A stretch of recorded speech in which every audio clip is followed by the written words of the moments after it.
அனைவருக்கும் வணக்கம். என் பெயர் ரக்ஷனா. நான் ஊராட்சி ஒன்றிய நடுநிலைப்பள்ளி கடலூர் கிராமத்தில் 5ஆம் வகுப்பு படிக்கிறேன்.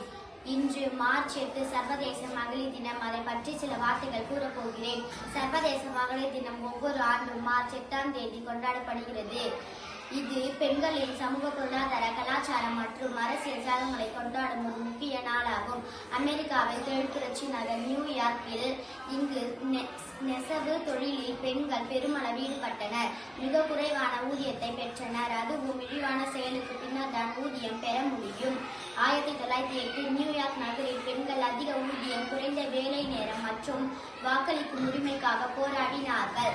மார்ச் 1911ஆம் வருடம் நியூயார்க் கட்டிடத்தில் ஏற்பட்ட தீ விபத்தில் 140க்கும் மேற்பட்ட பெண் தொழிலாளர்களின் உடல் கருவி உயிரிழந்தனர். இந்நிகழ்வை அமெரிக்காவில் தொழிலாளர்கள் சட்டத்தை கொண்டு வர மிக முக்கியமான நிகழ்வானது.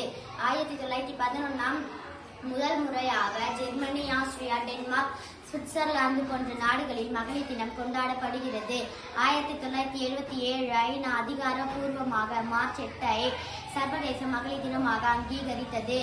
மார்ச் 8, 2025 கருப்பொருள்: பெண்கள் மற்றும் பெண் குழந்தைகளின் உரிமைகள், சமத்துவம், அதிகாரம் மூலம் பாலின சமத்துவம். இவை 2025 கருப்பொருள். பெண்களை சிறப்பிக்கவும் ஊக்குவிக்கவும் உரிமைகளை காக்கவும் நாம் அனைவரும் சமத்துவ உலகை உருவாக்க பாடுபட வேண்டும். நன்றி.